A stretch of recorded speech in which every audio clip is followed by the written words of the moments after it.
Será que esperamos para 18h30 mesmo? Já tá. Alex Dias Ribeiro, um grande prazer para nós do GP Total, para nós amantes do automobilismo, para nós brasileiros que acompanhamos tantas coisas, que nós vamos falar muito disso, e você esteve presente em tantos momentos do esporte brasileiro, não apenas na Fórmula 1. Né? Vamos falar da tua jornada nas Copas do Mundo, nas Olimpíadas, mas um grande prazer para nós recebê-lo aqui, por aceitar esse nosso convite. Né? Ainda não tive o privilégio de estar contigo pessoalmente, mas já tivemos algumas conversas por telefone e foi sempre tudo muito enriquecedor, edificante. Né? João, também pode se apresentar para nós aí, por favor, e contar da tua experiência, que você teve essa grata experiência de estar com o Alex. Né? Uma super experiência, né? Eu amo Fórmula 1 desde criança. Desde novo, eu amo Fórmula 1. Eu nunca tive a oportunidade de estar num grande prêmio. Na verdade, no encontro que o GP Total fez ano passado, né, lá no escritório do Emerson, a primeira vez foi a São Paulo. Eu nunca vi um piloto de Fórmula 1 ao vivo, em loco. E eu me lembro que eu estava chegando, a gente estava chegando no escritório, no carro do Mário Salustiano, e eu vi o Alex de longe. Eu tremi. Caramba, o Alex Dias Ribeiro ali na minha frente, eu vou falar com ele. Foi uma emoção muito grande. E assim, todas aquelas nas horas memórias, né, João? Isso. E as horas que ele passou com a gente depois, né, ele almoçou com a gente, foi muito legal, ele contou muitas histórias deliciosas. E eu percebi que ele ser mais conhecedor, é uma pessoa ungida por Deus. Ele dá uma energia positiva para a gente, é impressionante. Minha namorada fala até hoje. Ela fala, eu adorei conhecer o Alex. Ela sempre fala isso. Desde quando ela fala isso. E foi assim, um prazer conhecer uma pessoa especial. Você é especial para mim porque foi o primeiro piloto que eu conheci. Você é uma pessoa especial por tudo que você representou, por tudo que você fez, por sua história. Então, já para jogar a bola para o Alex, eu faço essa pergunta. Alex, quem chegou primeiro na tua vida, ou quem... eu sei que a gente falando assim, nós sabemos que Jesus sempre esteve presente contigo, mas assim, quem chegou primeiro para você? O Evangelho ou o automobilismo? O Evangelho, eu já nasci num lar cristão, ouvi desde cedo todas as histórias da Bíblia. Minha avó materna teve uma grande influência, porque toda vez que eu ia dormir, ela me contava uma história da Bíblia. Até que eu comecei a reclamar dela. Vó, conta outra. Essa aí você já me contou tantas vezes.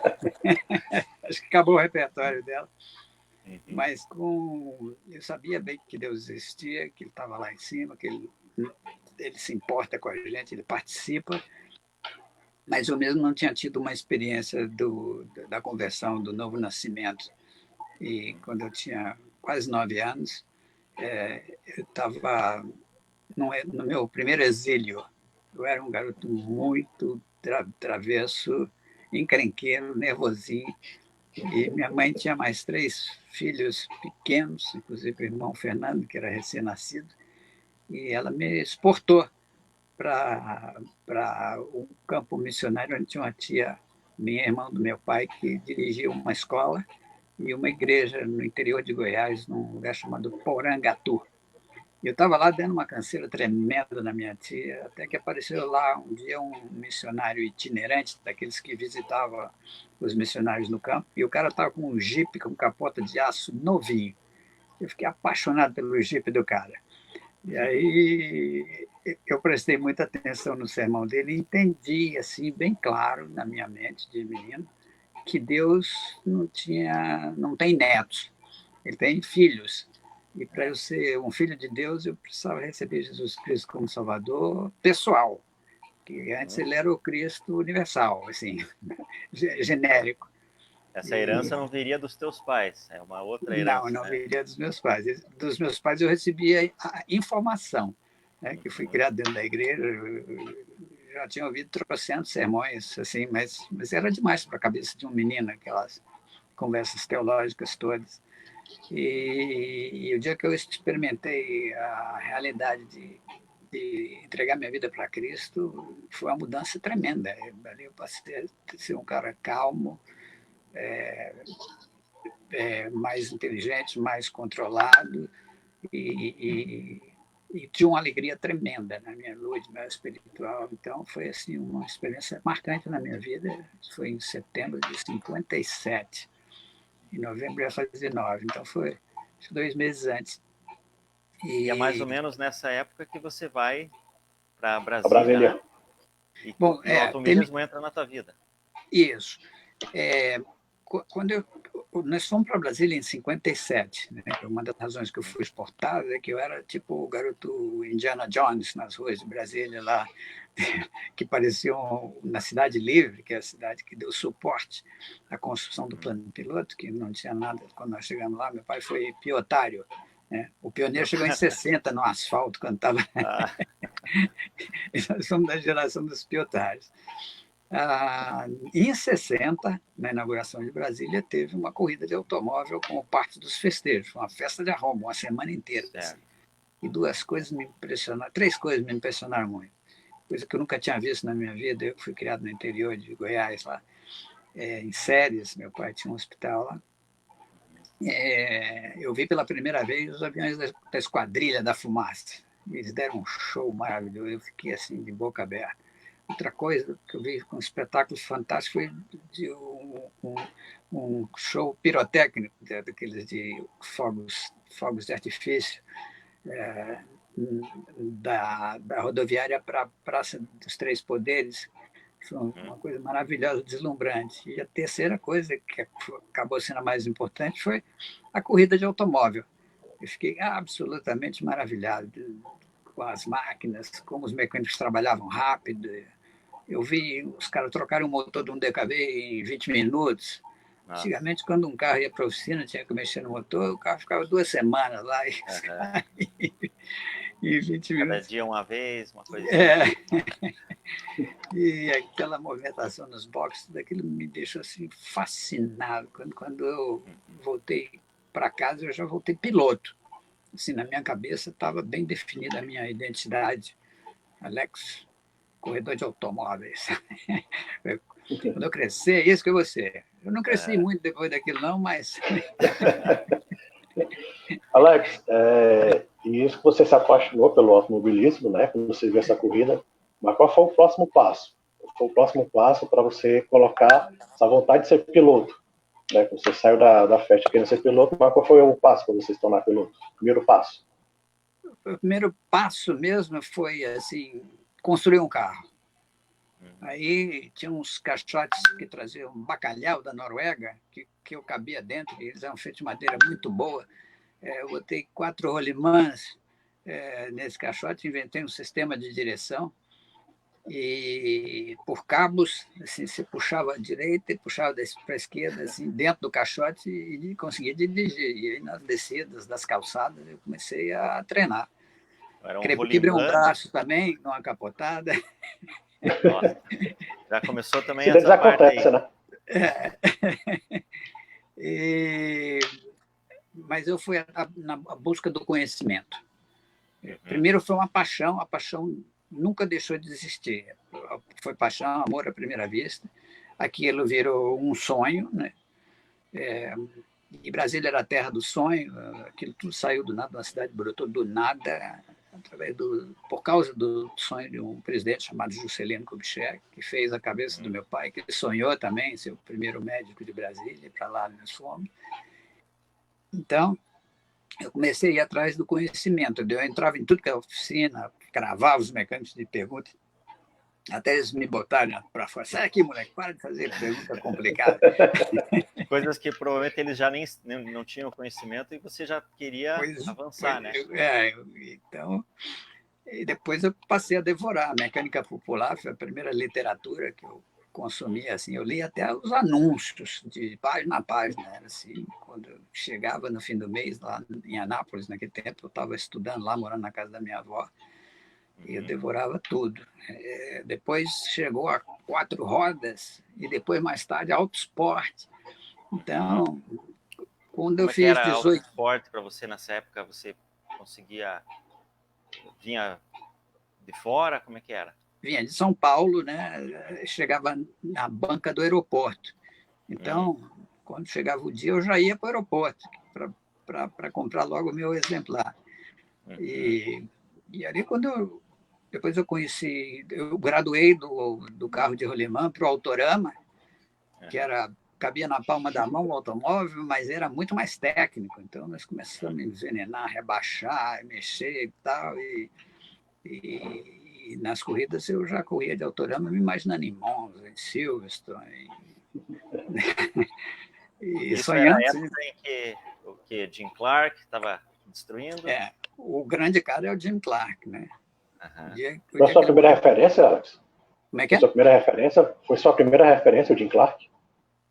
De corredor? Referência? Sim, no automobilismo? Eu gostava de todos eles, do Jim Clark, o Jack Hicks, que pilotava a Ferrari, tinha o Graham Hill, que corria com as BRMs, e acho que esses três, assim, é o que eu me identificava mais com eles. Mas eu sabia tudo, porque tinha também na Autosport uma seção dos ases do volante do passado. Então, eu sabia quem era Tazio Nuvolari, e todos aqueles caras lá, o Hans Stuckpai, o Pintacoda. Antes da Fórmula 1. Então, com 18 anos, eu estava cheio de informação. Sabia tudo. Tem uma expressão em inglês que eu gosto, chama What It Takes, que inclusive é o título de um dos meus livros em inglês, What It Takes to Overcome Through the Four Seasons of Life. Eu sabia o que era necessário, mas o conhecimento me disse que o sonho era impossível. Por quê? Porque é um esporte caro. Eu não tinha um tostão no bolso. Se eu tivesse um automóvel, eu não tinha dinheiro para pôr gasolina no tanque. Meu pai também não podia ser patrocinador, não tinha essa condição. E foi aí que eu comecei a ficar bastante frustrado. E um dia eu apelei para Deus, falei, chefe, isso aqui só o senhor pode viabilizar a minha carreira. E se o senhor viabilizar, eu te prometo que eu vou ser um proclamador do evangelho para o resto da minha vida. Onde quer que o senhor me mandar, eu tô indo. Você lembrou daquele versículo que para os homens isso é impossível, mas para Deus nada é impossível. Exatamente. Eu já sabia muito assim de Bíblia e sabia que Deus era um personal God. Pelo menos desde o dia que eu entreguei minha vida para ele passou a ser o meu Deus pessoal. Está muito na moda personal trainer, né? Deus pessoal. Head coach. Abri meu coração com ele, falei só mesmo com o senhor na causa. E ele orquestrou uma série de circunstâncias sensacionais. Assim, não tem como negar que ele estava nesse negócio. Vou falar 3 coisas aqui que aconteceram. Primeiro, na Esquadra. Do Autorama eu conheci o Zeca, o Eladio, o João Luiz, o Nelsinho Piquet, que apesar de ser mais novo que a gente, era um moleque chato, mas muito competitivo, encrenqueiro. E nós tínhamos aí já 16 anos e ele tinha 4 a menos, né? Que faz uma baita diferença. E a gente corria, a gente ia para todas as corridas de automóvel quando tinha em Brasília. Elas eram poucas, a mais tradicional era 1.000 quilômetros de Brasília. Então, era a única vez que meus pais deixavam eu passar uma noite fora de casa. E a gente ia para lá, acampava no meio do gramadão, ali assistindo as corridas e sonhando. Então, primeiro a gente já tinha uma turma de sonhadores que sonhavam com a mesma coisa. Nessa altura, né, eu já estava com 18 anos, eu era o mais velho da turma.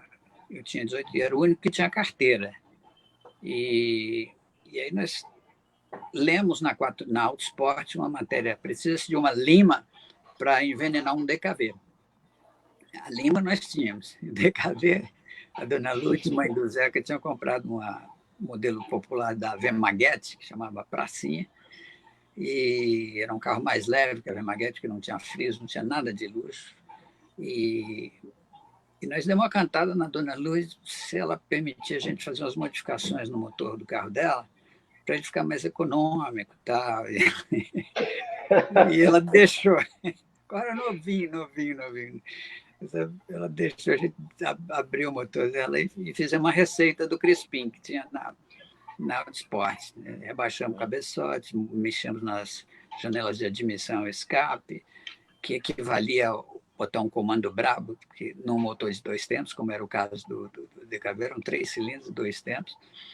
E abrimos os difusores, botamos mais gasolina para ele andar, para alimentar melhor, aliviamos o volante e funcionou, cara. E essa pracinha era assim, imbatível nos pegas noturnos, lá na região da Torre, do Hotel Nacional ali. E a gente ficou muito empolgado. Yes, we can do it. Nós podemos fazer. Isso deu uma confiança grande para a gente, mas era só um sonho. Então a gente resolveu mexer, ir mais fundo e pesquisar. E nós montamos uma oficina assim, com 2 chaves de feno, 3 alicates, uma marretona bem pesada, muitos rolos de arame. E um dia a gente estava tentando construir uns cavaletes de madeira para pôr o carro em cima, porque o único macaco que a gente tinha era aquele que levanta uma roda de cada vez. Então, para a gente deitar embaixo do carro, a gente tinha que fazer 4 cavaletes de madeira. E era complicado para aguentar o peso do carro. Tinha que ser uma madeira muito grossa. Nós tínhamos um serrote velho lá, banguela, assim, meio assim, mal afiado.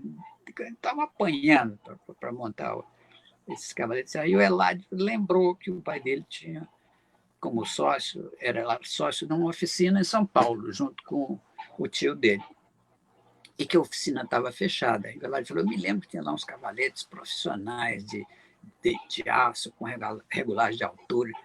Aí foi lá, falou com o pai dele falou, pode ir lá e trazer tudo. Aí nós pegamos outro carro da Dona Lourdes, que era uma Rural Willis, que era uma perua grandona, para aquela época, e fomos 4 para lá. Só eu que dirigia, que era o único de maior. Só você que podia dirigir ou só você que dirigia de fato, Alex? Não, na hora que cansava, o outro pegava, mas a gente conseguia identificar onde tinha polícia rodoviária, porque elas tinham uma torre bem alta para os rádios, né? Naquele tempo chamava rádio patrulha, não existia celular. E quando chegava perto, a gente parava e eu passava. Às vezes o guarda... Mas eu tinha 18, mas tinha cara que tinha 14. Então, o guarda pedia a minha cara, cadê a sua carteira? Aí eu mostrava, ele olhava assim. Carteira de Brasília?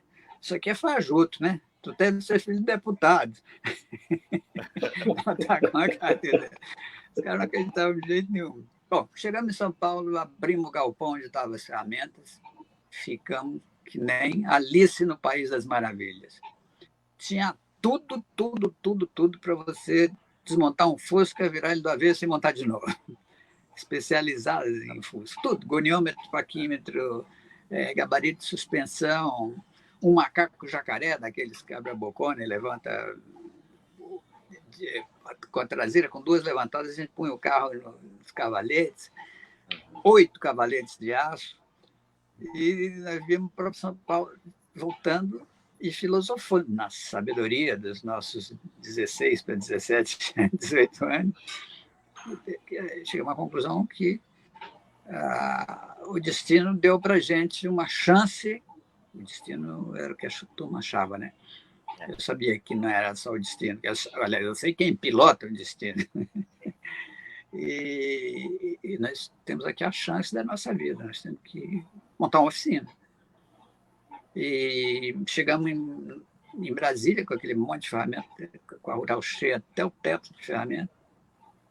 E conversamos com a Dona Lourdes, ela deixou a gente usar o quarto de empregada dela para a gente colocar as ferramentas lá, enquanto nós construímos um barracãozinho de madeira no quintal. E construímos lá, nós mesmos fizemos um barraco de madeira e botamos as ferramentas ali para dentro e começamos a atender nossa clientela na garagem da casa dela.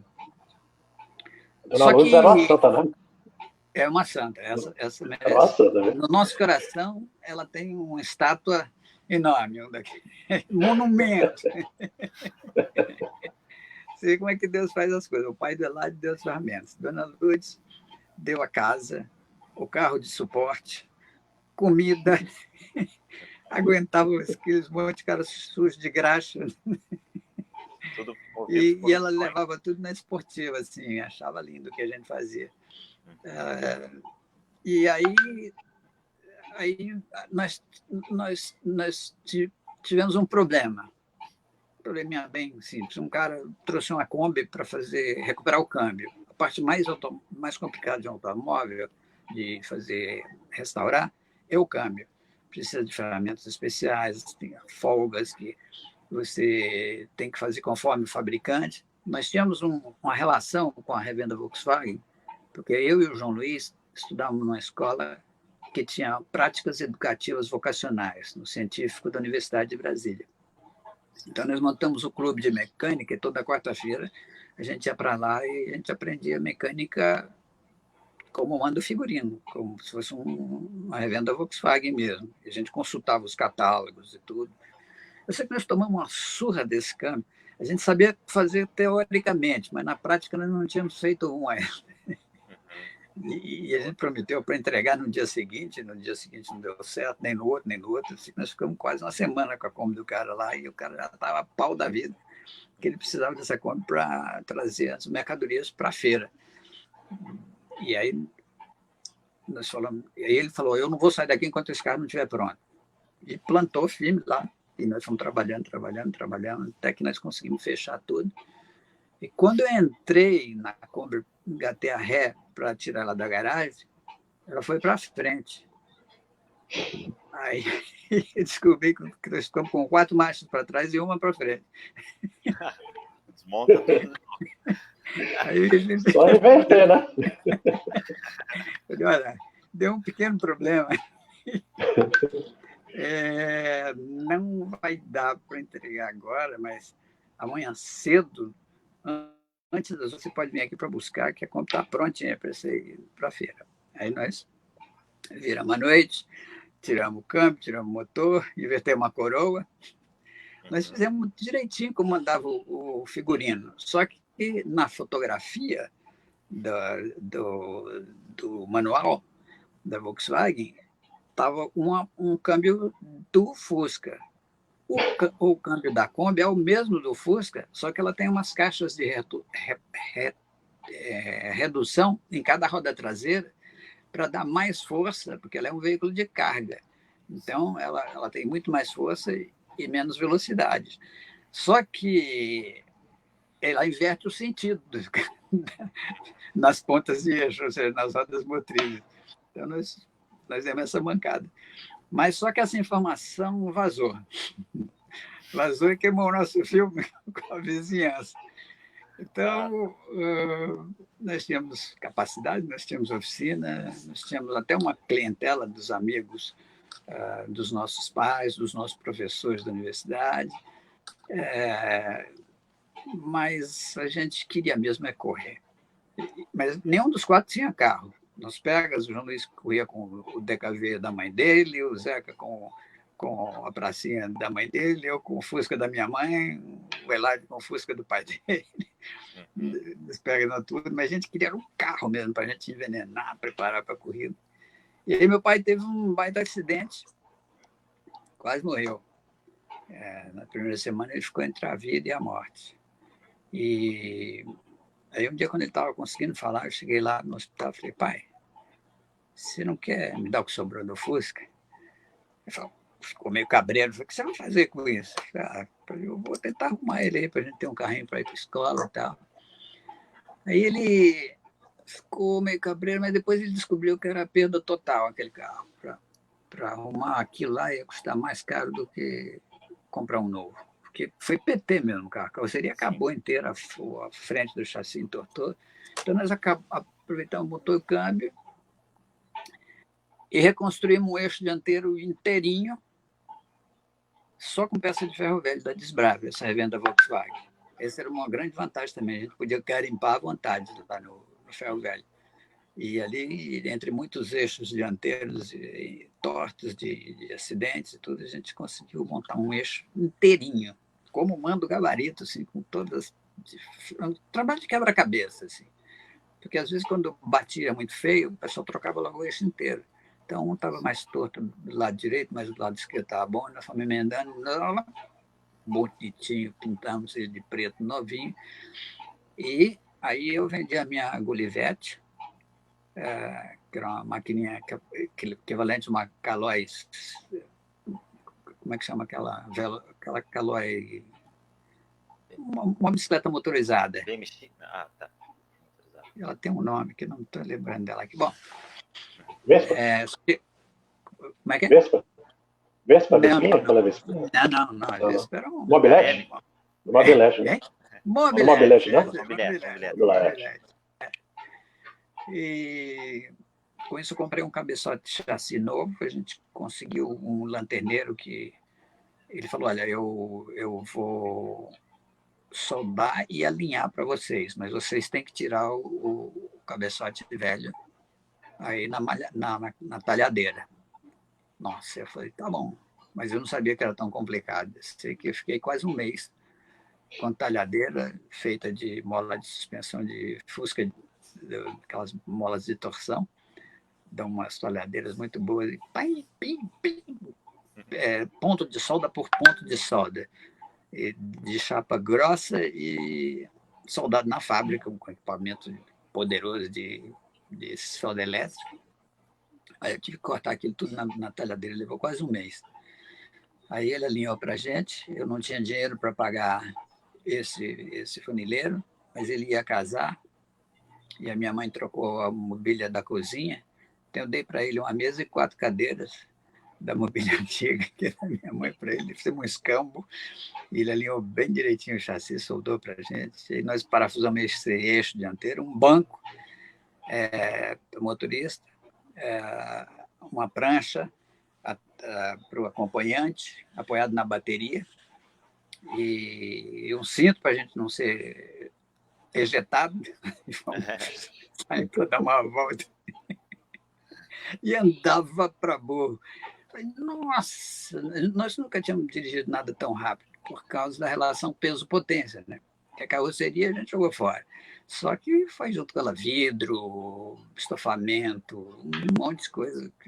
Não sei quantos quilos pesava, mas era muito leve. E por causa da relação peso-potência, acelerava uma barbaridade. Aí nós pensamos, se a gente puser aqui em cima desse chassi só o essencial para passar na vistoria técnica, não matar os caras. E foi feito em 20 dias. O João Luiz, o padrinho dele era ministro da Justiça, se não me engano, alguma coisa muito alta no governo. E ele tinha um motorista que ele trouxe do Rio de Janeiro, da antiga capital, chamado Moisés, que tinha um aparelho de solda numa boca de porco lá na Asa Norte. E a gente conseguiu convencer o Moisés a ajudar a gente a fazer essa parte da carroceria, que a gente não sabia soldar. E aí nós partimos do nosso... Assim, não deu tempo de fazer um projeto, mas a gente queria um carro assim que tivesse à frente do Ford GT40 e a traseira do Chaparral. Os carros mais feras que corriam em Le Mans. As referências, né? Hein? As referências, né, que existiam.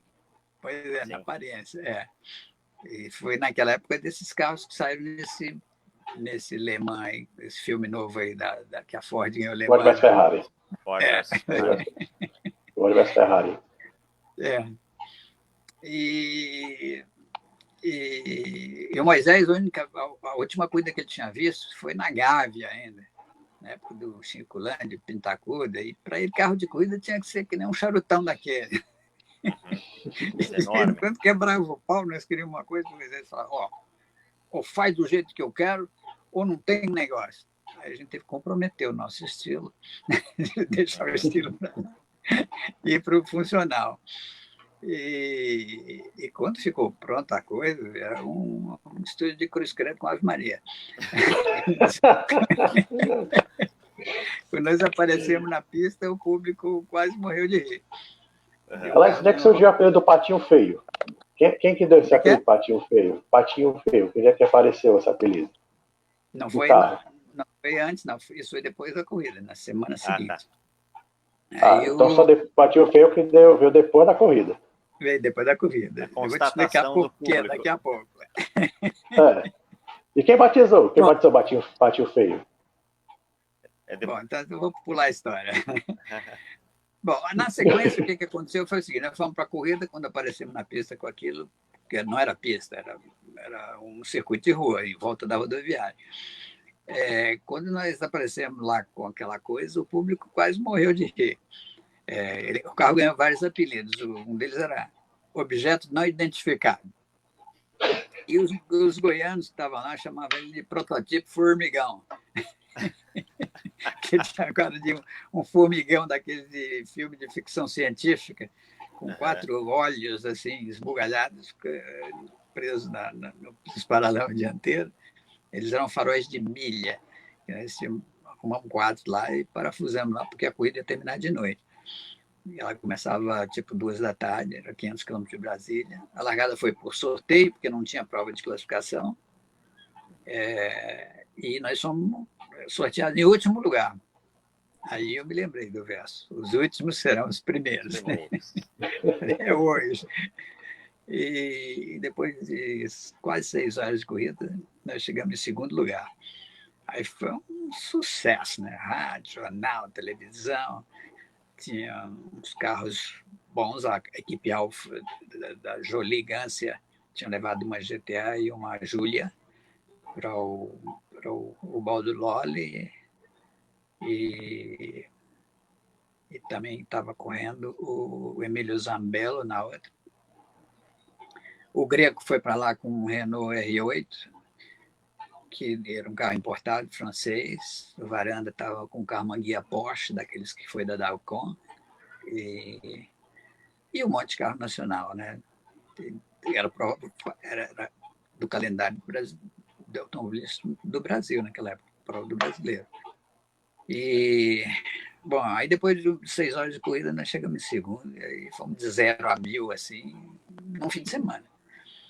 E aí a galera foi ao delírio, porque os caras de São Paulo, Rio de Janeiro, Porto Alegre, Petrópolis, eles iam lá com as máquinas bem mais elaboradas e dominavam. O automobilismo de Brasília, a gente corria, os nossos ídolos locais corriam com carros bem inferiores. Mas aí uma jornalista do Correio Brasiliense se apaixonou pela história e ela que batizou o carro de Patinho Feio, numa alusão à fábula do Patinho Feio, que era desprezado no grupo, porque ele era diferente dos outros, só que quando ele cresceu, ele era um cisne real. Então, o Patinho Feio era isso, foi menosprezado, mas depois da corrida ele não era um pato, ele era um cisne real. Então, foi aí que Os surgiu o humilhados Patinho serão Feio. exaltados, né, Alex? Exatamente. Lá está na primeira carta de Pedro, né? A epístola de Pedro, que diz que humilhai-vos debaixo da poderosa mão de Deus, para que em tempo oportuno ele vos exalte. Né? Então, foi muito bacana. Foi assim, uma história fantástica. Em que tudo isso eu estou falando aqui para responder sua pergunta primeira. Se Deus estava na jogada, estava. E Deus é exagerado. Essa oficina de fundo de quintal, a Camber, veio a produzir 3 pilotos brasileiros para a Fórmula 1. Tá? Tinha lá um mecânico muito bom, um tal de Nelson Piquet, talvez já ouviram falar dele. Meia boca, vagamente. Vagamente. E Roberto Pupo Moreno, que era nosso cliente. Aí nós viramos revendedores autorizados Puma, Yamaha, a gente vendia as motocicletas lá. E esse moleque lá apareceu lá com 12 anos de idade, e o pai dele comprou para ele uma Yamaha Mini Enduro de presente de aniversário. Esse moleque fazia miséria em cima dessa Mini Enduro. Ele andava em uma roda, freava, andava só na da frente, andava só na de trás. Quando chegaram a 750, a Câmara virou ponto de encontro da moçada que tinha gasolina nas veias, Então, os marmanjos não conseguiam fazer uma volta, um U no meio da rua, montando aquelas máquinas grandes. O Moreno se dava. Ele não alcançava o pé no chão, faltava 2 palmos de cada lado. E a gente segurava a motocona e ele tinha um controle de embreagem de acelerador, vum, vum, vum, vum, e ele fazia um 8 na rua da W2 Sul. E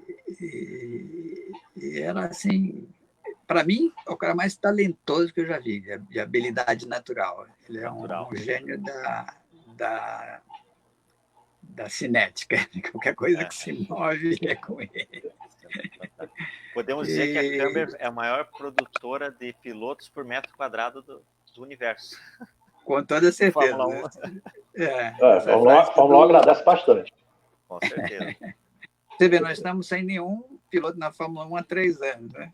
Daquele ninho saíram 3. Quer dizer, isso não existe. Como diria o Roberto Nasser, que foi que falou essa maior produção de Fórmula 1 por metro quadrado. Exato. Fantástico. Alex, você pilotou o Catil foi por quanto tempo? Quantos anos? Aquele carro, você foi melhorando? Como é que... Por quanto tempo você usou aquele carro? Ele foi evoluindo, né? Na primeira corrida ele tinha um motor 1200, que era o motor do carro que meu pai teve acidente. Como ele era em 66, até 66 os Fuscas eram 1200. Em 67 surgiu o Volkswagen Rabo de Tigre, porque eles fizeram uma propaganda com um Fusca com um rabão enorme de tigre para enaltecer as virtudes da potência do motor do Fusca, que subiu de 40 para 46 cavalos, com o modelo 1300. Só que esse motor 1300 dava para você trocar os pistões e as camisas, então já a versão da Kombi era 1500. O motor era o mesmo, só que com uma cilindrada maior. E logo os Fittipaldis começaram a produzir, junto com a Miley, um 1600. E aí a gente começou a importar uns virabrequins roletados da Alemanha que mandavam o 1600 para 1800. Depois fizeram uns pistões maiores ainda. Então nós passamos por todas essas fases. Nós graduamos logo de 1200 para 1600, depois 1700, 1800, 1900 e até 2 litros. Só que o 2 litros e o 1900 eles quebravam muito. O 1008 dava para fazer as corridas de longa duração. E um carburador que ele tinha, nós chegamos a usar 2,48 Weber, que era carburador de Ferrari. Aquilo aumentava muito a potência. Então o carro foi ganhando potência, só que era uma cadeira elétrica para guiar, né?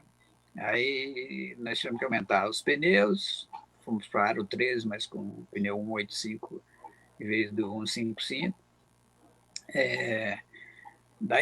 Mas quando ele ficou com muita potência, ele não parava no chão, ele queria passarinhar, ele queria voar. A gente inventou uma asa, que nem a do Chaparral, com comando com alavanca, e eu usei toda a minha experiência de aeromodelista para produzir uma asa igual a de um aeromodelo, só que com nervuras de alumínio e uma alma de tubo de aço dentro. O perfil dessa asa foi o Ricardo Dívila, que me arrumou um desenho com perfil de asa, que era exatamente igual a asa de avião, só que ao contrário. O avião usa asa para sair do chão e esse ali gerava downforce. E na reta tinha uma alavanca que a gente põe ela retinha para não dar arrasto aerodinâmica. Mas na freada, a gente acionava a asa para ela dar o downforce, depois tirava. Só que era uma confusão, porque tinha 2 alavancas.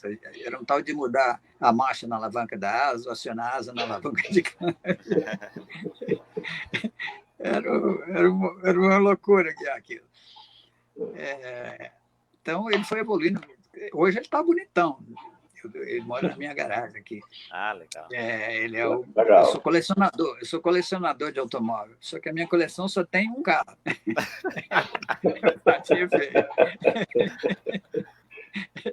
Mas com uma história de quantos carros, né? Nossa, que história, né? Isso aí já deu o filme, Os Fantásticos Patinho Feio, né? A gente fez 3 festas para comemorar os 30 anos da Camber, a outra foi para comemorar os 40 e na última foi a dos 50, que foi isso tudo aconteceu, a estreia foi em 67, né? Certo. A primeira festa foi em 97. 97. 97. 97. 97, 07 e 17. E 17 era o número dele. E, então, foi isso aí. Assim que a coisa aconteceu. E o resto é história. Mas ali, o destino do Piquet, do Alex e do Moreno, e da turma toda que andava com a gente, foi fortemente influenciado pelo Mr. Destiny, que fez essa coisa acontecer. E conta então para nós como é que vai a tua sequência no automobilismo, né? Os passos aí para as fórmulas menores, né? Bom, a gente correu, respondendo a sua pergunta, que eu falei, muito não respondi, a gente correu com eles. A temporada de 67, a gente fez 3 corridas, 500 km em Brasília, uma corrida em Goiânia e uma última em Brasília. Depois, em 68, a gente correu a temporada inteira. Eu ganhei o prêmio Vitor de piloto revelação do ano, em 67, que foi entregue no início de 68. Aí veio o Phil Hill para entregar o prêmio. O Phil Hill era piloto de Fórmula 1. O prêmio Vitor era um prêmio do Vitor Civita, que era o dono da 4 Rodas e da Editora Abril. Tinha todo ano. Naquele ano, o piloto do ano foi o Luiz Pereira Bueno ou José Carlos Patti, um dos dois. Mas os dois estavam lá na entrega do prêmio. Um ganhou como piloto de protótipo, o outro como melhor piloto geral, piloto do ano, e eu fui o piloto revelação. E nós corremos com ele o ano inteiro. Aí fomos correr no Rio, nos 500 quilômetros da Guanabara, chegamos em 4º lugar, correndo. Ali estava todo mundo, a equipe Willis, com as Berlinetas, os Alpines. Nossa, era corrida para valer. Se os 1.000 quilômetros de Brasília tinha muito carro, mas não tinha o nível técnico, essa daí era top, os 500 quilômetros da Guanabara. E chegar em 4º com aquela coisa foi assim um fato extraordinário. Depois também fizemos a de 69 e a de 70 com ele. Acho que a última corrida que eu corri com ele foi nos 1.000 quilômetros de 71. Então, nós corremos 67, 68, 69, 70. E no início de 71, nós corremos com ele a última vez. Depois disso, teve mais uma corrida que foi em São Paulo, mas aí só corria carro de turismo. Então, nós arrumamos uma carroceria de Fusca, pusemos em cima do chassi do Patins Feio, com a mecânica dele, e viemos para essa corrida. E era um baita prêmio, era o maior prêmio que já tinham pagado para uma corrida no Brasil. Acho que era um banco que patrocinava, nem me lembro como é que era. E era uma corrida longa, acho que 12 horas ou 24 horas, um negócio assim. Eu sei que, faltando 2 horas para o fim da corrida, a gente estava em 6º lugar na geral e primeiro na nossa categoria. E a gente ali guiando com a ponta dos dedos para a engenhoca não abrir o bico. E quando faltava, acho que 1 hora, o motor desbielou. E as corridas ficaram muito caras. Chegou um ponto que a gente estava tendo muito problema para conseguir. Porque a Camber sustentava isso. Só que nem começou a andar com pneu importado, trazer uns carrões de fora, ver um Ford GT, ver uma Lola de T70, e foi ficando caro. A gente não podia acompanhar. E nós começamos a ir para as corridas, assim, sem dinheiro para voltar para casa. A gente contava com o prêmio. Então, nós fomos correr no Ceará, nessas bases, na inauguração Olha do aí. Fortaleza. E tudo assim, contando com o milagre do prêmio. Quando quebrou esse carro nessas corridas aí em São Paulo, aí foi o fim. Dali para frente não tinha mais como continuar. Então, aquilo aí, nós sentamos no boxe chorando, que era o fim da Camber. Aí voltamos para Brasília, paramos de correr e nos dedicamos ao negócio, ao business. Né? Que essa altura a gente era revenda Puma, era revenda Yamaha, envenenava carro de rua para vários fregueses, quer dizer, a Camber era ponto de encontro. E ali o negócio funcionava. O que drenava toda a nossa saúde financeira era a corrida de automóvel. Então aí o sonho tinha acabado. Tinha acabado. Mas para não morrer, nós éramos representantes dos karts da Mini também. Então, tinha a equipe Camber, mas era assim, cada um por si. Não podia usar o dinheiro da oficina. Então, a equipe Camber era eu, o 17, o 15 era o João Luiz, que era o meu outro sócio, e o 18 era esse mecânico aí, esse tal de Nelsinho. E a gente corria, era bonito, os karts todos laranjões, assim, a cor da câmera era laranja, embora o patinho feio fosse vermelho. E a gente vendia os karts e também corríamos juntos. E aí eu corri uma temporada de kart, eu fui campeão brasiliense de kart. E aí apareceu lá o Escovão. Escovão é um cara que tinha uma grana, mas não entendia nada de mecânica, ele só queria correr e chegar só no dia da corrida. Aí fizemos um trato com ele. Ele era dono de um carro chamado Amok, que era um carro construído em Brasília por um alemão chamado Vonnegut, e um engenheiro que trabalhava com ele, que os dois eram donos de uma oficina, muito bons os dois. Esse engenheiro chamado Alex, eu não me lembro o sobrenome dele, eles construíram um carro de corrida, eles construíram um chassi para usar o motor do Fusca montado ao contrário, ou seja, o motor ficava entre eixos, o patinho feio era pendurado lá atrás, que nem o do Fusca. Só que esse carro passou por várias mãos e ele nunca foi competitivo, apesar de ser um carro muito bem produzido. Até que o Escovão entrou com esse carro para a Camber e ele pagava as contas e nós entramos com a mão de obra e o transporte, tudo e tal. E aí nós pusemos uma injeção direta, Hilbert, nós descobrimos que existia nos Estados Unidos. Assim que nós demos uma modernizada no carro, terminamos ele, até a aerodinâmica, nós modificamos bem, o carro ficou bonito pra caramba, pintamos ele de vermelho, número 17, e eu corria em dupla com o Escovão nas corridas longas, e nas curtas, em Anápolis e Goiânia, ele corria. Então, ele ganhou 2 corridas em Anápolis e Goiânia, e eu fiz uma do Campeonato Brasileiro em Tarumã, em que nós classificamos com o segundo melhor tempo, terceiro melhor tempo. Tinha um Porsche 911 da equipe Hollywood, o segundo o Porsche 910 da Hollywood, e nós éramos o terceiro tempo com um carrinho lá com motor de Fusca. E foi assim, um grande feito esse carro. E também ele fez o meu comercial a nível nacional como piloto, né? Logo depois veio a Fórmula Ford no Brasil. Aí consegui comprar. Como é que é? Não, a Fórmula Ford você vai 2 anos, né? Você compete. Foi 3 anos, Fórmula 3 Ford. anos. Primeiro ano a gente era baseado em Brasília.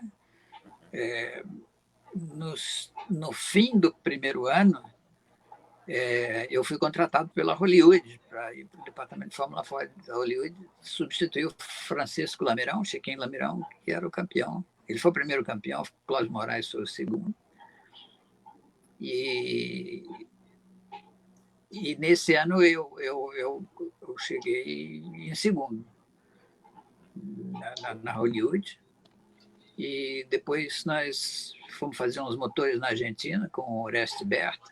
Eu aprendi tudo sobre preparação de motor, com fluxo de banco de fluxo de cabeçote, com um monte de coisa. O cara é um gênio da mecânica. E nós fomos para lá com 85 cavalos, voltamos com 115. Nossa. E aí nós ganhamos o campeonato com o pé nas costas. Parênteses, Alex, nessa época já tinha lá Jesus salva, Cristo salva? Como é que era? Sempre, desde Uma o patinho carenagem feio. sempre? Ah. Sempre. Desde, na primeira corrida eu coloquei, não era Cristo salva, ainda era Cristo a única esperança. Era um adesivo de uma campanha de evangelismo da Junta Brasileira de Missões. Acho que eu lembro do Fórmula 1 também se chegou a usar esse, né? A única esperança. Não, na Fórmula 1 era Jesus Saves. Uhum. Depois a gente fez quando eu estava na Fórmula Ford ainda, a gente criou a logomarca com esse tipo de letra. Uhum. Fundo vermelho com escrito em branco. Sim. Aí eu já era conhecido como Alex Cristo Salve. e na Fórmula... Um episódio interessante, quando eu fui correr na Hollywood, meu primeiro treino, a gente levou 2 Fórmulas Ford para Tarumã, ainda não tinham definido o segundo piloto, e a gente foi testar um monte de coisa. E eu botei o Cristo Salve todo alegre lá, enquanto eu estava... Botei nos 2 carros. Aí, lá pelas tantas, quando eu saí de um para sentar no outro, tinha sumido o Cristo Salve. Eu falei, o que aconteceu aqui? Ele falou, o Anísio Campos mandou tirar. O Anísio Campos era o dono da equipe. Aí eu fiquei pau da vida. Pensei até em chutar o balde. Mas depois eu fiz uma oração, Deus me acalmou e eu não chutei. Aí de noite nós estávamos jantando no hotel, eu, ele e a Dulcili, que era a mulher dele. Nós estávamos 3 jantando no hotel. Eu falei, Anísio, eu soube que você tirou o Cristo Salva lá do carro. Isso aí é muito importante para mim e tal. Aí ele falou, por que é importante? Aí eu expliquei direitinho, né? Expliquei por que eu tinha aquilo, que é um trato que eu tinha feito com Deus e tal. E ele falou, vamos fazer o seguinte, quando eu corria, ele falando, eu tinha um Agnus Dei, uma imagenzinha, um santinho, que eu punha no painel do carro, assim. Você pode pôr dentro do carro, atrás do seu banco de piloto e tal. Eu falei, não, Anísio, isso aí tem outro motivo. Isso aí é para mostrar ao mundo essa mensagem, que Jesus Cristo salva. Aí falei do plano da salvação para ele. Ele ouviu assim, falou, quer dizer que se você pudesse, você tinha só Cristo salva no carro e tirava até o Hollywood? Eu falei, esse é o carro que eu gostaria de guiar. Ele ficou muito impressionado assim, com a minha sinceridade. Ele falou, mas você vai me desculpar, mas não posso, porque esse espaço eu já vendi para a Souza Cruz e nem é meu, é deles. Aí ele deu a sugestão de, se quisesse botar dentro, podia pôr. Eu falei, então eu vou pôr no meu capacete, pode ser? Ele falou, pode. E assim passou a ser parte integrante do meu capacete, já que o espaço publicitário da carroceria do automóvel tinha dono. Aí você lembrou daquele versículo, porque não me envergonho do evangelho, porque é o poder da salvação, né? Você não se envergonhou jamais, em nenhum momento. Nunca. O pessoal achava que eu era ET, né? Sim. Quando eu cheguei na Europa com essa mensagem. Acho que tem umas anedotas bem interessantes. Alex, aí, né? O James Hunt gostava muito de tirar você até quer perguntar. Alex, até minha próxima pergunta, né? Que como é que foi sua ida para a Inglaterra, né? Você foi para a Fórmula 3, né? Você passou 2 anos lá. Como é que foi lá essa primeira experiência correndo fora do Brasil? Bom, quando eu comecei a correr, eu nunca pensei que eu iria muito longe. Meu sonho era só pilotar uma berlineta nas corridas de Brasília. fazer o curvão da rodoviária de lado, que nem o Bird Clemente. Assim, era onde eu queria chegar. Mas quando você vai progredindo na coisa e adquirindo experiência, e deu para ver que eu levava jeito para o negócio mesmo. Então, aí você almeja voos mais altos. Né? Depois de 3 anos correndo de Fórmula Ford no Brasil, eu não tinha mais o que aprender aqui, como evoluir. E aí teve uma influência muito grande do Emerson Fittipaldi, né? Campeão do mundo. E a gente era revendedor dos produtos dele, dos volantes Fórmula 1 em Brasília. Então, a gente sempre teve uma amizade muito forte, além dos elos comerciais. E aí o caminho era esse mesmo, era ir para a Europa, correr de Fórmula 3, Fórmula 2, e tentar chegar na Fórmula 1. Eu coloquei isso como um objetivo para mim. Depois da minha segunda temporada na Fórmula 1, eu falei, eu preciso ser campeão brasileiro aqui e eu quero ser o número 1 do ranking dos pilotos no Brasil, porque eu vou ter argumentos para vender o patrocínio. Então, eu estudei bem como é que funcionava o ranking da Autosport, era por pontos, e mesmo que eu ganhasse todas as corridas de Fórmula Ford, eu não seria o número 1 no ranking. Outros pilotos corriam em outras categorias e só tinha 8 corridas por ano. Daí o Josil Garcia, que era um cara que a gente extraordinário que eu conhecia, ele era um representante da maioria dessas fábricas de acessórios de São Paulo e a Camber era um cliente dele. Ele era o gerente de venda de vários equipamentos. Ele gostava muito de mim. Então ele montou um Fusca de corrida, naquela época áurea dos pinicos voadores, com motor preparado pelo Giba, em São Paulo. E os adversários eram Ingo Hoffmann, Guaraná, Júlio Caio. Era uma turma que acelerava muito. Então, ele fez um pinico para mim e eu consegui marcar pontos nessas corridas, que somados das 8 corridas que eu ganhei, 5 ou 6. Então, eu fui campeão na Fórmula Ford e somando todos os meus pontos, que eu marquei tanto com os pinicos como com o Fórmula Ford, eu fui o número 1 do ranking da Autosport. E com isso eu consegui convencer a Souza Cruz, que já era o meu patrocinador na Fórmula Ford, a me patrocinar na Europa. E foi muito legal, porque naquele ano proibiram as corridas no Brasil, por causa da crise do petróleo, e passaram-se pelo menos 6 meses sem corrida, só no fim do ano, assim, acho que de agosto em diante, que abriram para as outras corridas. 75? Então, a máquina... Como é que é? 75? 74. Então, o esquema da Hollywood, de publicidade, assessoria de imprensa, a única coisa que gerava notícia era a minha participação na Fórmula inglesa, Fórmula 3 inglesa. Então, eu fui vice-campeão inglês. Na segunda metade do campeonato, eu já... O grande cara a ser batido era o Brian Henton, que era um veterano de Fórmula 3, correndo na equipe Max, que era a melhor equipe.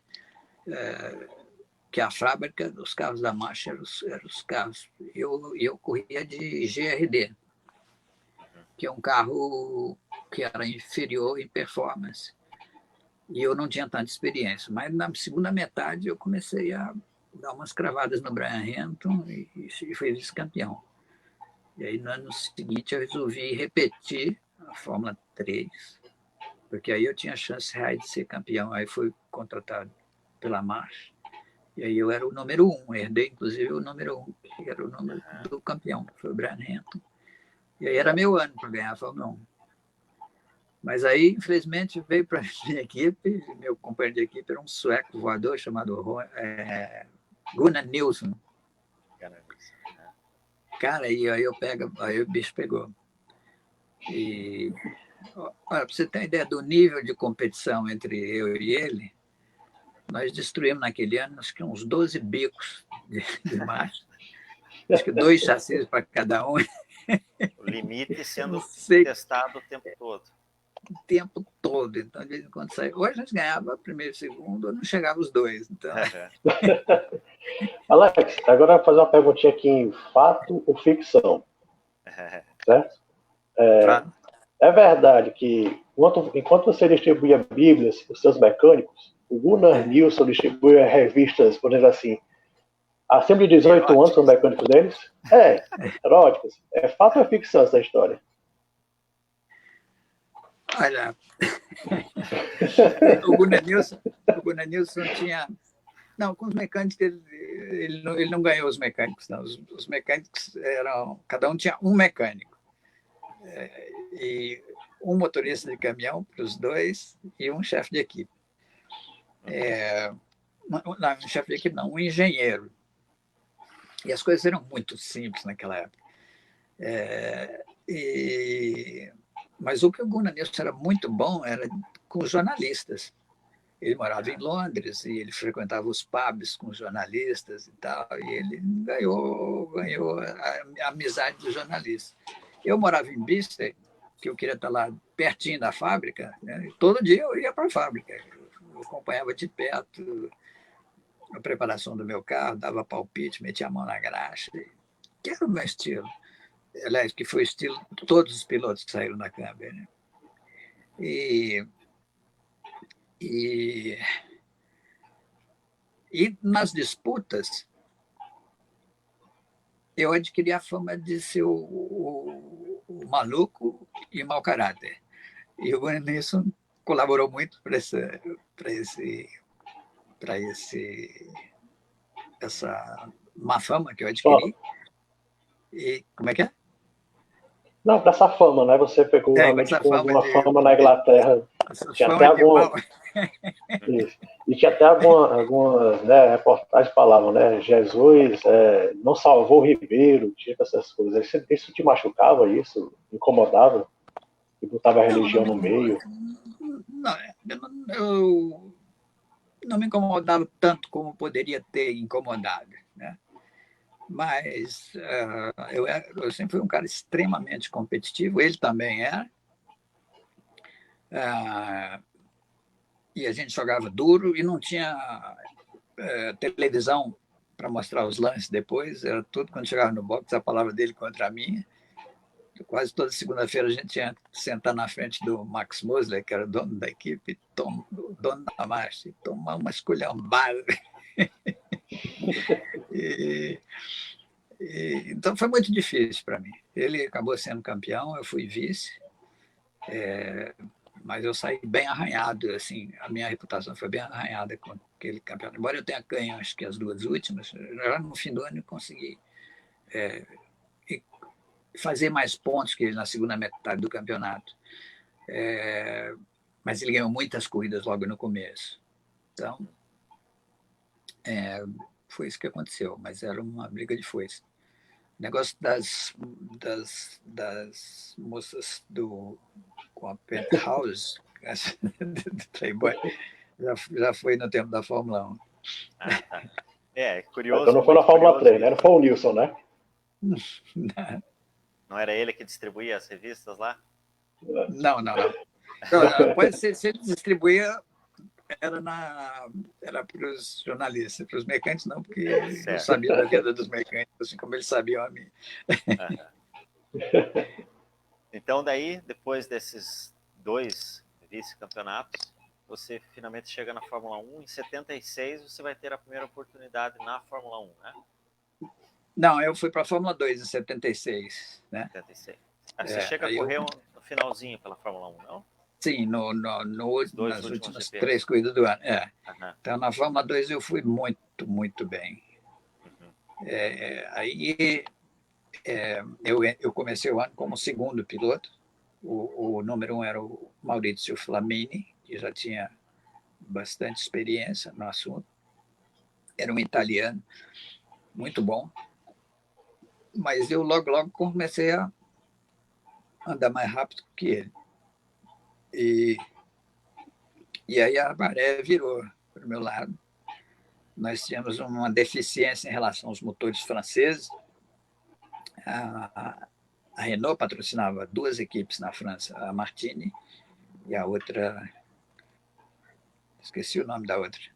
Sei que nos carros amarelos lá corria o Leclerc e o Jabouille, e nos azuis da Martini corria o René Arnoux e o Patrick também. Eles tinham os motores V6. Eles tinham os motores V6 que eram muito melhores. Esse era o primeiro, segundo, terceiro e quarto, só dava francês. E o primeiro não francês foi eu.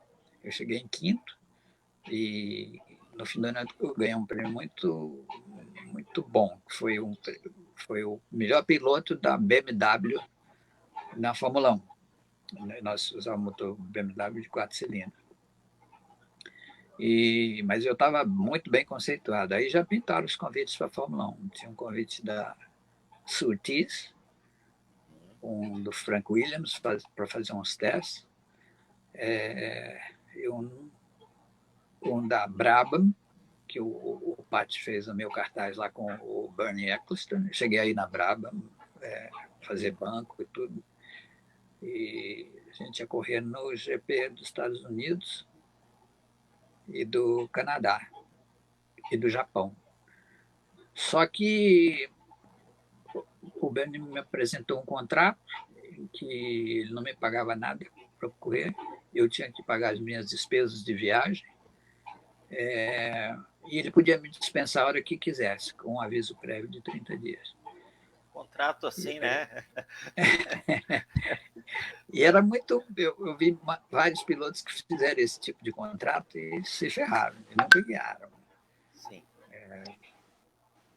E aí eu não topei, ele ficou bravo comigo.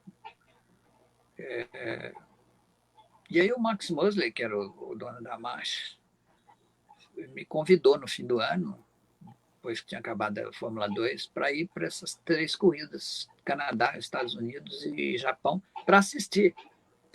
Porque ele também queria que eu corresse pela marcha na Fórmula 1. Então ele tinha interesse que eu entendesse melhor como é que era o ambiente, como é que funciona aqui de Fórmula 1 e tal. E ele falou, por via das dúvidas, leva um capacete, que vai que pente uma boquinha. Vai que... Eu levei o capacete. Custa nada até. Custa nada. Não custa nada.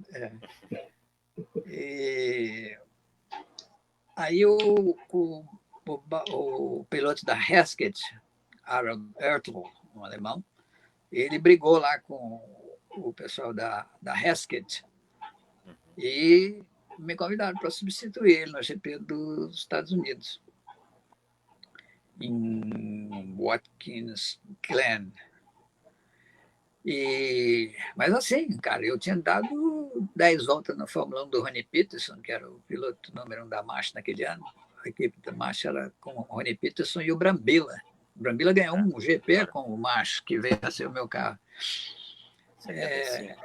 Gorila de Monza. Gorila de Monza. Ganhou o GP da Áustria. E o Peterson tinha vencido em 76, né? Acho que o Peterson ganhou o Peterson também. tinha vencido na Itália em 76. Isso. Tudo isso em 76, que o Peterson ganhou e o Brambilla ganhou. Quer dizer, os marchas eram...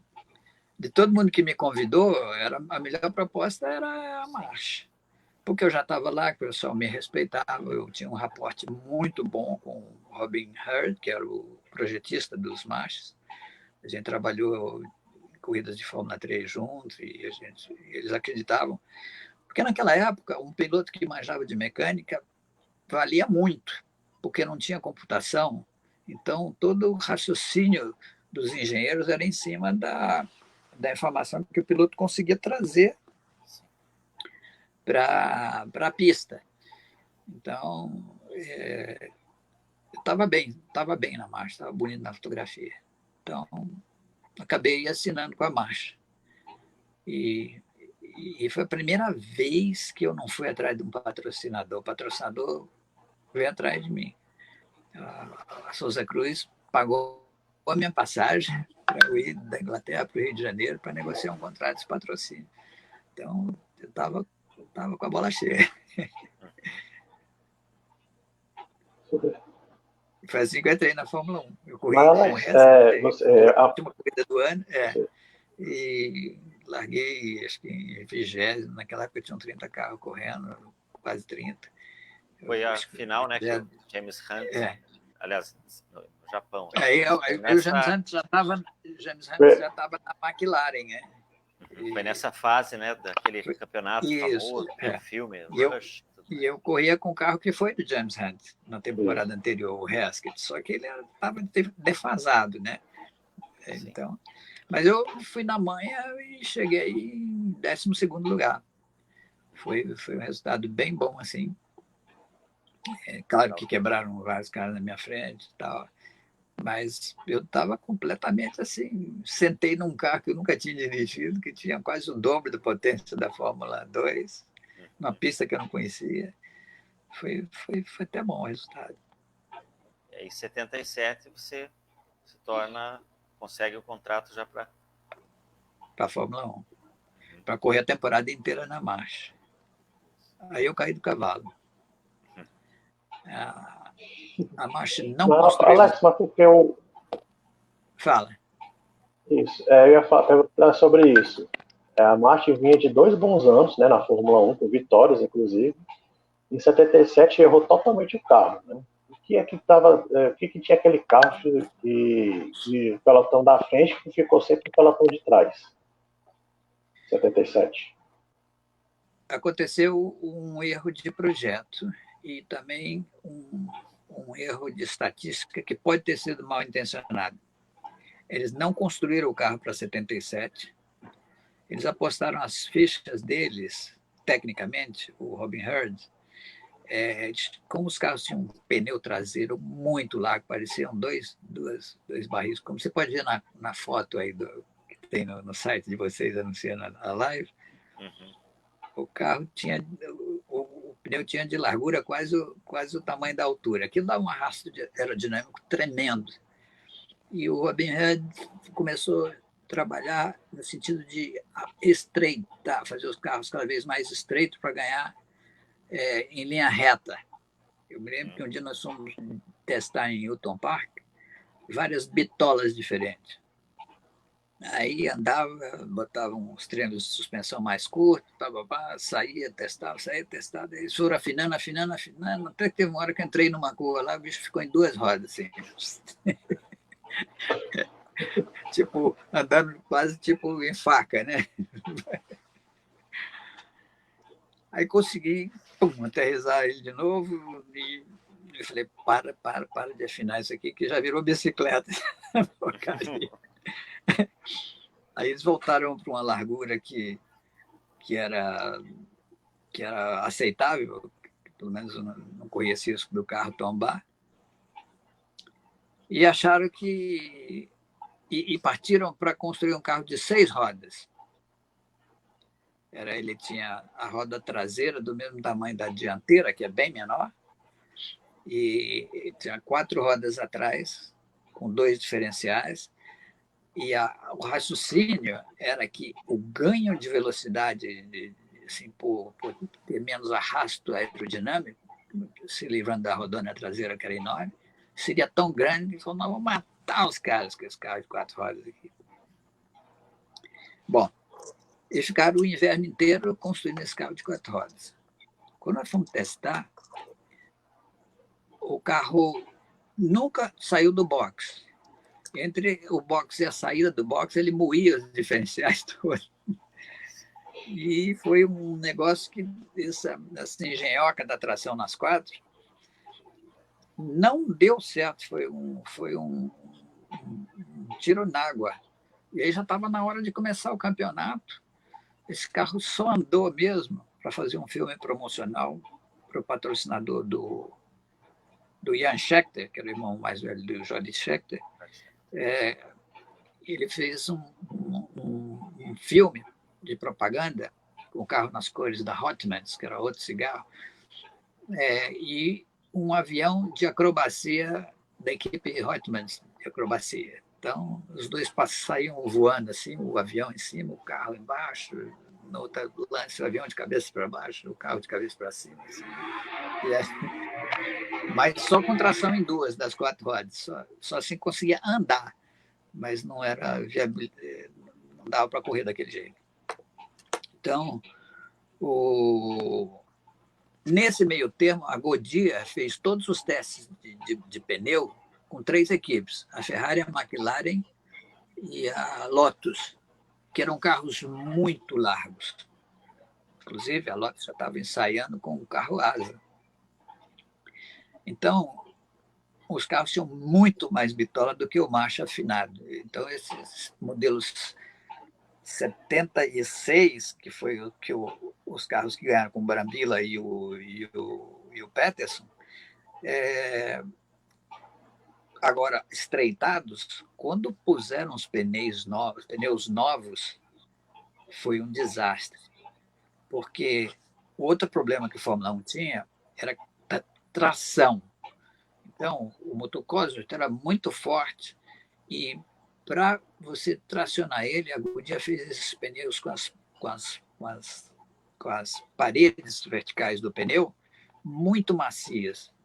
É mais ou menos o princípio do dragster. Não sei se você já viu quando o dragster dá uma largada, o pneu parece que mói todo e depois ele dá uma estilingada e vai para frente. Então, eles usaram um pouco dessa tecnologia do dragster com paredes moles que funcionava muito bem nos carros largos. Quando eu pus isso no macho, ficou um demônio para guiar o carro. Eu tinha que deixar meio metro de cada lado do carro, porque as freadas eram em zigue-zague. Assim.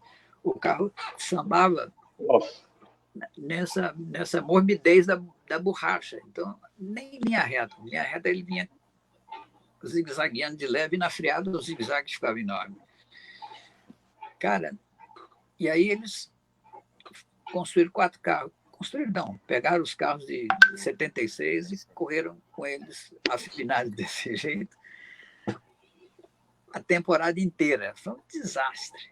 Em Mônaco tinham 25 carros, os 4 machos ficaram de fora. Era o meu, o do Jan Scheck, o do Hans Stuck e o do Patrick Neve, que era a equipe do Frank Williams naquele ano. O Frank Williams ainda não tinha dado essa estilingada famosa, como aconteceu no ano seguinte. Então, eu passei o ano inteiro guiando essa jaca e o Max dizendo que eu não sabia dirigir. Então, isso queimou meu filme, foi um desastre. Das 17 corridas que eu fui, eu não me classifiquei em 8 delas, porque tinham 30 carros correndo, só largavam 26. E todos que eu fiquei de fora, eu era o primeiro a ficar de fora. Então, foi assim, um negócio. O teu relacionamento com o Max Mosley. Max Mosley, para quem acompanha a Fórmula 1, chegou lá em cima, né, na presidência briga com o Bernie Eccleston depois, né? Depois foi presidente da FIA. Mas aí você dá o apelido para ele do Mac Mouse. Conta um pouquinho do teu relacionamento com ele, como é que foi, e inclusive como é que isso mexeu o evangelho dentro de você. Foi a coisa mais difícil da minha vida, né? Ele não acreditava que eu pudesse guiar. Eu sabia o quanto eu podia guiar, eu tinha uma boa noção, eu levava jeito para o negócio. O carro era comprovadamente o pior carro da Fórmula 1. E ele, em vez de fazer alguma coisa, ele só dizia que eram 4 maus pilotos e queimou o filme dos 4. E você nunca mais ouviu falar de Jan Scheckter, nem de Hans Stuck, nem de Patrick Neve, nem de Alex na Fórmula 1. E ele tinha umas conversas em que ele ficava fazendo a cabeça da gente. Ele chegou a propor que eu era um cara que eu tinha algum talento, mas que eu precisava de muito tempo para chegar na maturidade. Ele me propôs parar de ir nas corridas e ficar só treinando para voltar no ano seguinte. Bem, eu tinha um contrato com a Souza Cruz, que eu que consegui. O contrato da Souza Cruz era comigo, não era com a marcha. Então, eu contratei a marcha, porque eu que pagava a grana do patrocínio. E Aí pintou até um convite da Hesketh, que deu um outro problema lá, ficou faltando um piloto, e o Bubbles Hosley, que era o diretor da Hesketh, me chamou para correr lá com eles. E ele tinha até falado, então, eu falei, então eu vou procurar outra equipe. Ele falou, se você abandonar a gente, eu te processo, porque nós temos um contrato. E ele falou, eu vou procurar outro piloto. Então, nós tínhamos um acordo de boca, e assim que eu conseguisse o patrocínio e ele arrumasse outro piloto, nós íamos fazer a troca, eu ia para a Hesketh. Na hora que eu consegui o convite oficial para a correr de Hesketh em Silverstone, na Inglaterra, eu fui dar a boa notícia para ele, ele falou, tá bom, eu assino o distrato, mas você tem que me pagar $100 mil, negócio assim. Falei, pô, você agora, de me sacanear, não me deixa embora, porque quer faturar até em cima disso. É assim que é o jogo. Então, era assim, eu tinha muita raiva, mas muita raiva. E eu até pensei um dia em atropelar ele sem querer nos boxes. É o pecado que vive em mim, né, Alex? Gasolina de cristão também pega fogo, né? Foi a maior provação da minha vida, assim. Um ser humano que incorporou tudo o que podia haver de pior contra a minha pessoa e contra o evangelho também. Estava ali na pessoa dele. E a minha Bíblia dizia o seguinte, se vocês amarem aqueles que fazem bem a vocês, vocês não fazem mais que a sua obrigação. Amai, pois, os vossos inimigos. Cara, essa lição foi a coisa mais difícil que aconteceu na minha vida. E eu tive que acabar perdoando ele. Perdoei diante de Deus, perdoei no meu coração. Mas quando eu encontrei ele no GP da Argentina, que nós cruzamos assim, na saída do banheiro, eu estava entrando, ele estava saindo, ou vice-versa. Que eu olhei para ele, eu tive ânsia de vômito. Eu quase vomitei na hora, assim, era um negócio muito difícil. E durante muitos anos eu tive que trabalhar isso. Até que um dia, encontrei com ele aqui em Interlagos, eu já estava bem preparado, e aí ele já era presidente da FIA. Eu parei ele no paddock e falei, Max, eu quero conversar uma coisa. Eu nunca odiei ninguém mais nesse mundo que você. Mas eu sei que está errado. E eu já te perdoei e eu quero te dar um abraço. Ele não sabia o que fazer, eu agarrei ele, dei um abraço.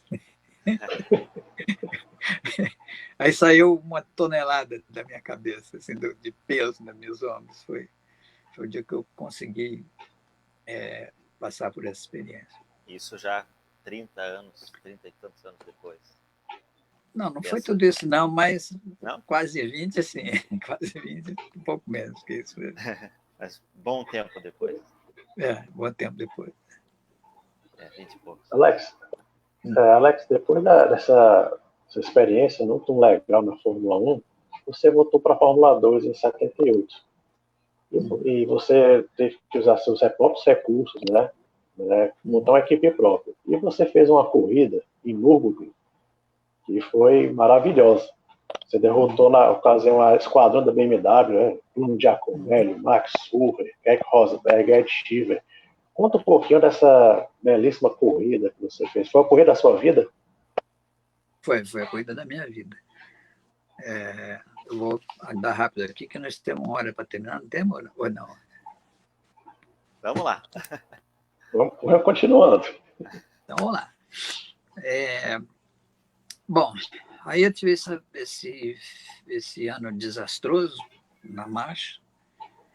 Quando eu voltei para o Brasil, eu saí atrás de patrocínio.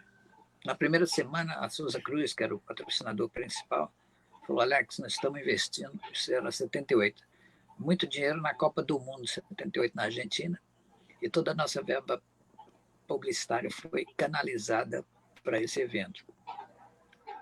Então, nós não vamos te patrocinar, não, mas nós vamos te dar um prêmio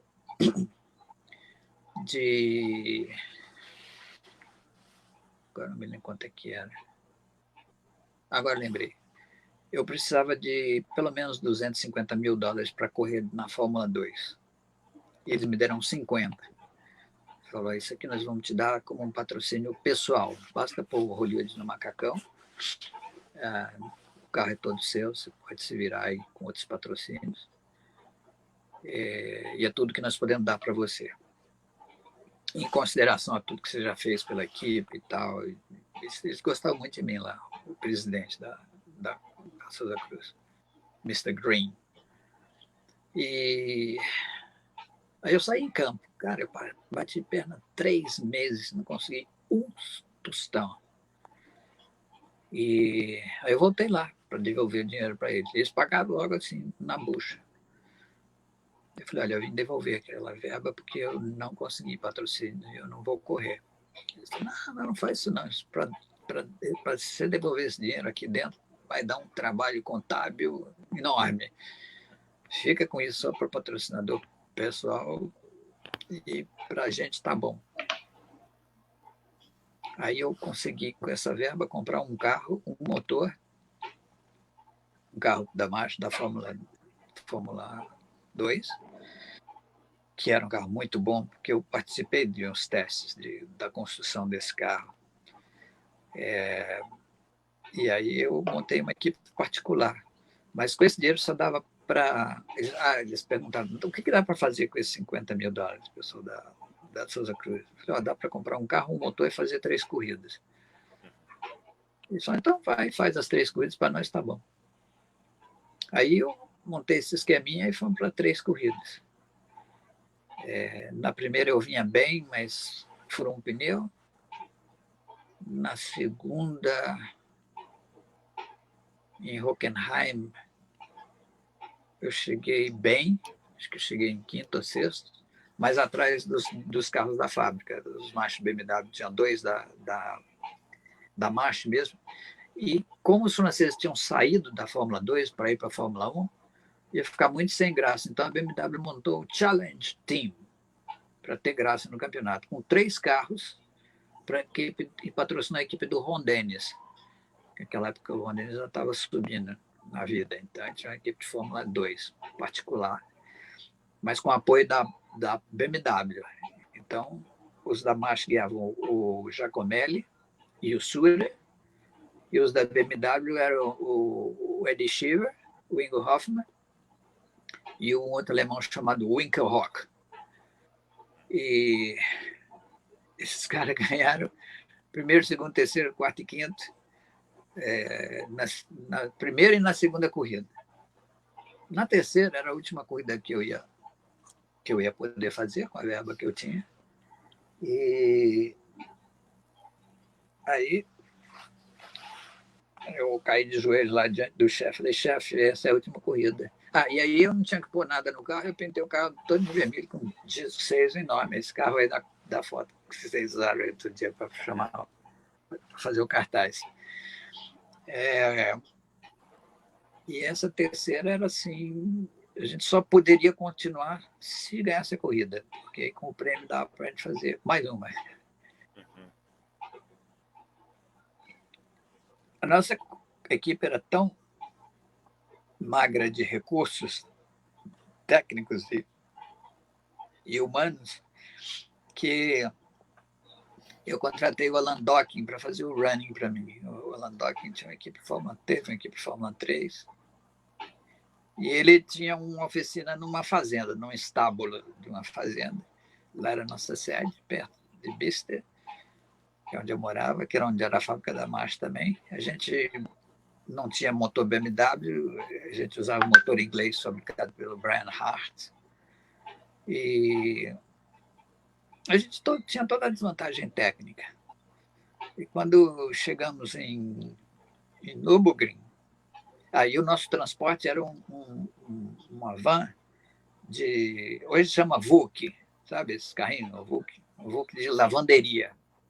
E ele era tão curtinho, esse VUC, que não cabia o carro dentro. Então, mas ele tinha um avanço para a cabine, assim, o baúzinho dele ia para frente. Então ali a gente tinha duas rampas, então a gente subia com o Fórmula assim, tipo 45 graus, E embaixo a gente põe as ferramentas e as rodas, os pneus de chuva. E quando nós paramos essa vanzinha lá no paddock de Hockenheim, do lado das carretas do Rondenes e da marcha, eu comparei o tamanho do... Até comentei com o Alastair McQueen, falei, isso aqui é o caso típico de Davi contra Golias, olha o tamanho. E como essas duas equipes da BMW tinham ganhado tudo, eles resolveram fazer um filme no Nürburgring, um filme promocional para a BMW. Então, eles ganharam primeiro, segundo, terceiro, quarto e quinto em Trucks, e primeiro, segundo, terceiro, quarto e quinto em Hockenheim. E eu fui sexto. E aí aí foi muito jejum, muita oração. Nossa, é uma longa história. Acho que daria outro programa essa corrida. Mas a gente largou. Eu fiz o segundo tempo mais rápido. E lá é o seguinte: lá eram 22 quilômetros, 72 curvas. Eu tinha largado na pole position lá no meu primeiro ano com o GRD. A gente vivia que nem cigano naquela época. A gente ia de corrida em corrida, a gente morava dentro de um ônibus que levava os carros, eu e o meu mecânico japonês, o Kyo, e era só nós dois aqui. E quando a gente voltou de Mônaco, em 75, 3 anos antes, né? A gente correu de Fórmula 3 lá em Mônaco, e na volta nós passamos em Nürburgring para dar uma treinada, porque a próxima corrida do europeu ia ser lá. Ou já ia ser lá no outro fim de semana. Então, nós ficamos acampados no paddock, no ônibus, e eu andava todo dia com uma motocicleta que eu tinha arrumado emprestado do outro piloto da GRD lá, chamado Pedro Passador, que era uma Suzuki 380 que a gente levava dentro do ônibus. Eu treinei pra caramba lá no circuito para decorar esses 22 quilômetros. Depois chegou o Emerson para correr naquele fim de semana num Porsche 917 do campeonato europeu. E o Emerson me deu umas dicas fantásticas, andando junto com ele assim, no carro de rua dele, que aquilo fica aberto, você podia andar assim na semana inteira. E eu coloquei na pole position com o GRD. E naquela corrida, como vinha todo mundo de Mônaco, eu estava junto todos os pilotos da Inglaterra, os pilotos do campeonato inglês, da Fórmula 3, do campeonato alemão, os do campeonato francês e alguns da Suécia, do Connie Anderson. Então, tinha um grid de, acho que se não me engano, 60 carros. E eu fui pole position lá, então eu já conhecia bem pra caramba o circuito. E como ele é um lugar que um piloto pode fazer a diferença, mesmo com equipamento inferior, né? Então, eu consegui acertar o meu Jesus March lá com muito pouca asa para acompanhar os BMW na reta. Nas curvas era um meio salve-se quem puder. E Cristo salva. Cristo salva. Cristo salva. Então, teve um episódio que a gente quase não correu. Quando acabou o treino de classificação, o dedo duro do contagiro disse que eu tinha passado de giro. E eu não me lembrava dessa passada de giro. Ele deu a volta. Aí eu falei com o Brian Hart. Brian, eu estou com esse problema aqui. Ele falou, o certo é trocar de motor. Porque se ele tomou essa passada de giro mesmo, ele tem que ser aberto o motor para fazer uma revisão. Porque senão ele vai abrir o bico na corrida. E aí a opção era não correr. Porque eu não tinha motor de reserva, só tinha o meu. E aí eu não consegui dormir aquela noite. Eu fiquei lá acordado. De manhã cedo, o Alastair McQueen e o mecânico, que era o Wayne, saíram para a pista. Eu falei, vai lá, prepara o carro, eu vou correr, vou arriscar. Mas aí Deus já tinha falado comigo que era para ir, que ele estava comigo. E aí eu fui assim, turbinado, o motor estava lá com essa ameaça, mas o piloto estava turbinado. Acho que eu nunca tive uma certeza de uma fé tão grande que nós íamos ganhar a corrida. A gente tinha que ganhar. E Aí na largada eu saí,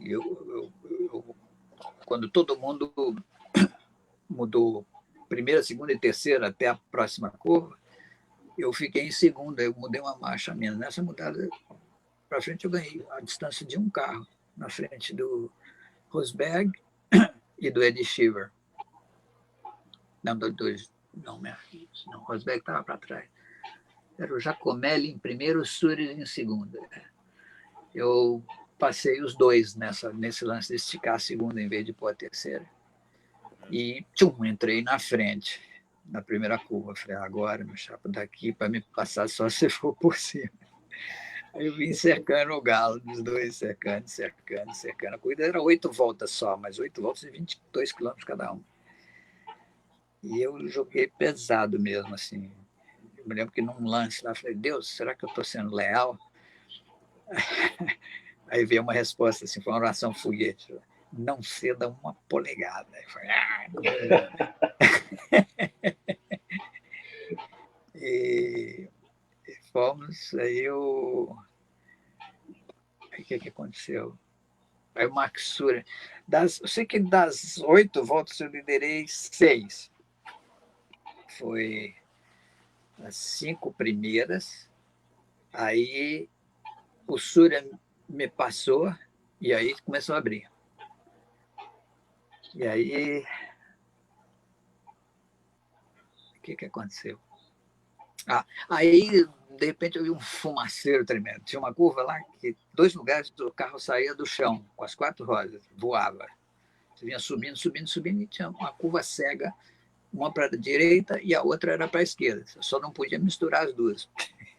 Você tinha que jogar o carro pela fé sem ver onde é que era o fim da curva. E depois que você estava um palmo do chão, com as 4 rodas no ar, que você ia ver o fim da curva. Então, tinha que não errar essa pulada, porque se trocasse a esquerda pela direita, você ia acabar no topo das árvores. E quando chegou nesse, chamava Flugplatz, o lugar do voo, um fumaceiro apareceu lá na minha frente, foi o Max Surer aqui na decolada. Quando ele aterrissou meio de lado e foi rodando. Tchum, eu passei ele, aí deu aquela relaxada. Aí eu recuperei a liderança. Depois o Giacomelli, na volta seguinte, conseguiu me passar na marra, assim, botou 2 rodas na grama e 2 no asfalto e passou xingando pra caramba. E ele começou a abrir, aí eu dei uma esmorecida, eu perdi a corrida, porque eu perdi o controle. Aí de novo a voz falou para mim, cadê a sua fé? Eu falei, eu creio, Senhor. Eu creio, dei um murro no volante assim.